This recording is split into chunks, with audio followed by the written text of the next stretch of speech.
ప్రజా సమస్యలే కాదు ఉద్యోగుల సమస్యల పరిష్కారం కూడా కాంగ్రెస్ ప్రభుత్వ బాధ్యతే అని డిప్యూటీ సీఎం బట్టి విక్రమార్క అన్నారు.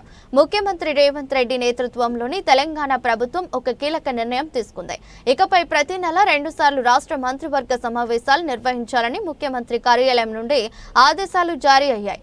విధానపరమైన నిర్ణయాలు తీసుకోవడంలో అనవసర జాప్యాన్ని నివారించి ప్రభుత్వ కార్యకలాపాలను మరింత చురుగ్గా ముందుకు తీసుకెళ్లడమే ఈ నిర్ణయం వెనుక ప్రధాన ఉద్దేశంగా తెలుస్తోంది. ప్రభుత్వ వర్గాల నుంచి అందిన సమాచారం ప్రకారం ప్రతి నెల మొదటి మరియు 3వ శనివారాల్లో కేబినెట్ సమావేశం జరగనుంది. సాధారణంగా కీలకమైన అంశాలపై చర్చించి ఆమోదం తెలిపేందుకు కేబినెట్ సమావేశాలు జరుగుతుంటాయి. అయితే ఈ సమావేశాలు మరింత తరచుగా జరగడం వల్ల ప్రజా ప్రాముఖ్యత కలిగిన అనేక అంశాలపై త్వరితగతిన చర్చించి నిర్ణయాలు తీసుకునేందుకు అవకాశం లభిస్తుందని ప్రభుత్వం భావిస్తుంది. గ్రామ పంచాయత్లో పనిచేస్తున్నటువంటి సెక్రటరీస్ సంబంధించిన క్యాడర్ ర్యాంకు సంబంధించి ఒక గ్రేడింగ్ ఒక నిర్ణయం తీసుకోవాలంటే గ్రామ పంచాయతీల గ్రేడింగ్ ప్రకారం వారికి ఆ గ్రేడింగ్ ఇచ్చేటువంటి కార్యక్రమం కూడా చేస్తామని చెప్పారు.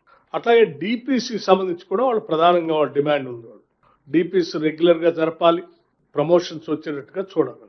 ఎస్, దానికి కూడా రాష్ట్ర ప్రభుత్వం చాలా సానుకూలంగా స్పందించి అగ్రి అయింది.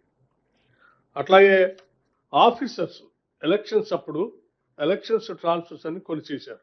ఆ ఎలక్షన్స్ టైంలో చేసిన ట్రాన్స్ఫర్స్ని మళ్ళీ తిరిగి బ్యాక్ తీసుకురావాలని ఒక కోరారు, డిమాండ్ పెట్టారు. దానికి కూడా రాష్ట్ర ప్రభుత్వం అంగీకరించింది. అట్లాగే కంపాషనేట్ అపాయింట్మెంట్స్ జిల్లా పరిషత్ సంబంధించి పెండింగ్ ఉన్నటువంటి వాటిని కూడా క్లియర్ చేయాలని అడిగారు. క్యాబినెట్ దానికి కూడా ఒప్పుకుంది. ఒక డైరెక్టరేట్, నర్సింగ్ డైరెక్టరేట్ కూడా కావాలని అడిగారు. దానికి కూడా ప్రభుత్వం అంగీకరించింది.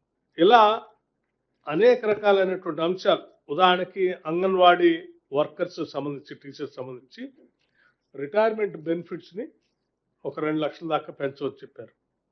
దానికి కూడా ప్రభుత్వం సానుకూలంగా స్పందించి ముందుకు పోతా ఉంది. లేకపోతే rentals, pending rentals, hired vehicles, ఉద్యోగస్తులు పనిచేసే క్రమంలో హైర్ చేసినటువంటి వెహికల్స్ సంబంధించిన బిల్స్ పెండింగ్ ఉన్నాయి, వాటి వెంటనే క్లియర్ చేయాలి.